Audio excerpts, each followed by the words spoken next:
We open issue 13 with Nathan being wheeled out of the hospital. We learn that he's been in physical therapy for 10 months. When he arrives home, he says he doesn't want to use the crutches, instead insisting to walk. He still gets help from his parents, however. Once they're inside, Nathan says he's going to lie down for a bit, and if they can just call him when dinner's ready. He heads to his room, and before he can rest, the radiant giant greets him.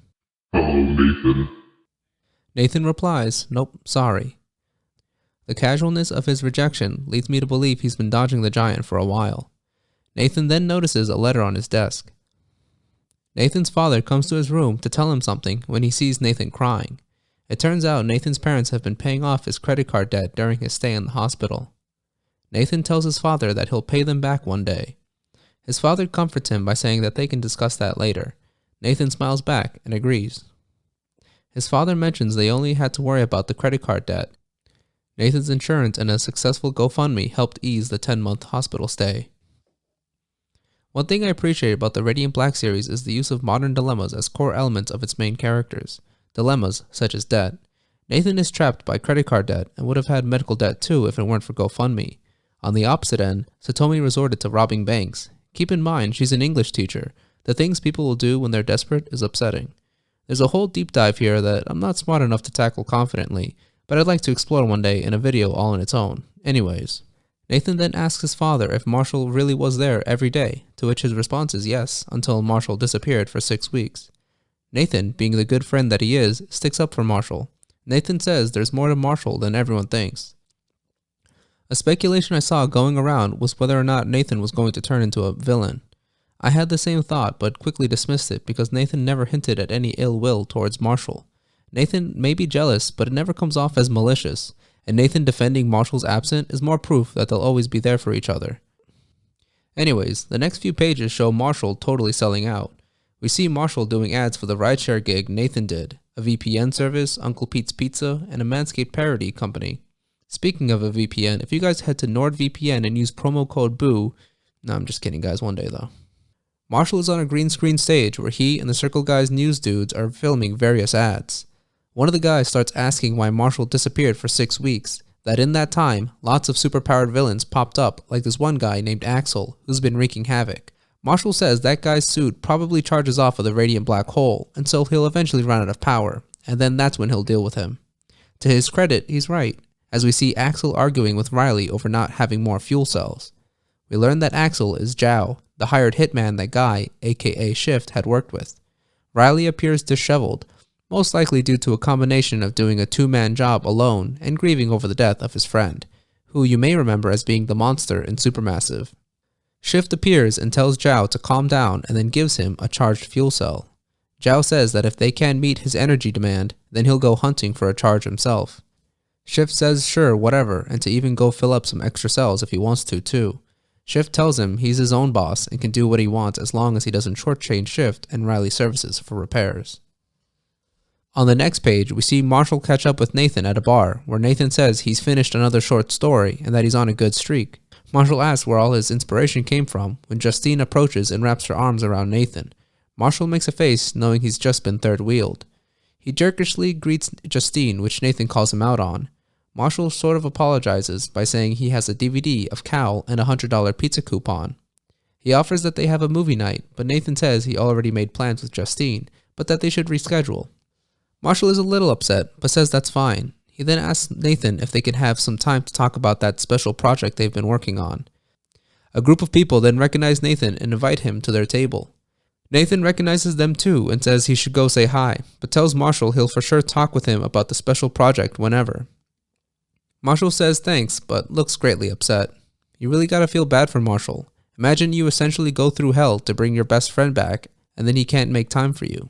The worst part is you can't even be mad at him for not having the time either. We then cut to Marshall at home, yelling on the phone. His gas has been turned off, but he doesn't have the money to turn it back on. Despite being a superhero, even he can't escape the cruelty of for-profit necessities. Marshall's mother then drops by with his dog. Marshall says he was going to call and then offers that they go out to eat at Uncle Pete's. His mother says she's always hated that place. Marshall mentioned he genuinely loved that place growing up, so that had to hurt. He then says they can go somewhere else then.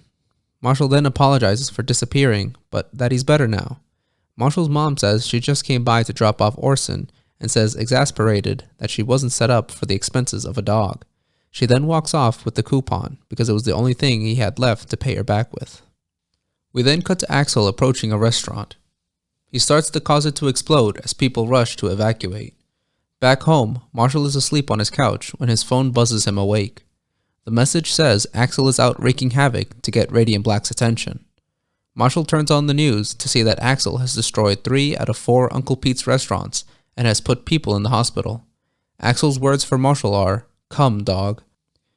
Radiant Black arrives to the last Uncle Pete's where police have it surrounded. He enters and meets Axel.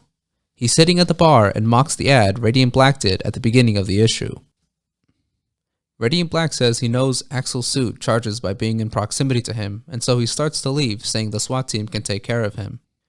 Axel says he can feel his suit charging. He then says he'll blow up whatever Radiant Black endorses unless he hands over whatever it is that gives him power.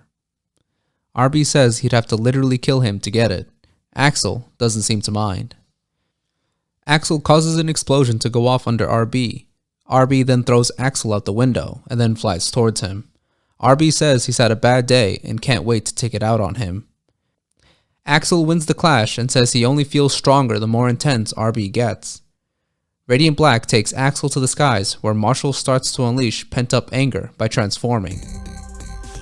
In a new mode for Radiant Black, Marshall's suit darkens as energy uncontrollably surrounds him. The harsh sketch lines show Marshall is not in sound mind. Marshall starts to pummel Axel and fires a beam at him that causes Axel's pack to malfunction. Axel then falls towards Earth. Radiant Black, looking like a supervillain, floats towards him and then disintegrates Axel's suit like Dark Phoenix. Zhao says there's always more suits and will continue to still feed off of Marshall. Marshall threatens him that he can kill him. For some reason, Zhao tells him that he should because he'll just keep coming back. In a move that changes Marshall's character trajectory, he kills Zhao with an energy bolt and leaves his limp body.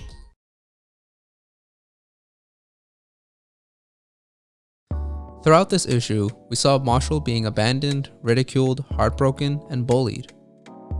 Him going berserk isn't surprising, but it is telling that maybe Marshall shouldn't be Radiant Black if his emotions could cloud his judgment. We opened up with Nathan defending his friend, saying there's more to Marshall. I suppose Nathan's words were set up for a tragedy. Nathan saw the good and hardworking side of Marshall, and so he has high expectations for him. How Nathan will handle learning about Marshall crossing the line and killing someone won't be easy. Though I guess this means that there is a discussion to be had on whether or not Marshall should have killed Zhao. I'm with Spider-Man and Superman on this matter, because it's not just morally wrong, but way easier to not kill. There's so much that can go wrong when crossing that line. Though, on the other hand, there are so many cases where snuffing out a villain is the most efficient option. Axel was a dangerous and selfish hitman. He made direct personal threats to Marshall, and even when warned to stop, he said no, and so he got what he had coming to him. The real takeaway here is the uncanny resemblance between Rage Marshall and the Radiant Omen we saw in the Supermassive crossover. We may be seeing Marshall's crossover into being a villain as a way to lash out at the world. It's a bit of a stretch, but I think the two are intentionally connected. Anyways, I hope you all enjoyed the video, and as always, thank you for watching.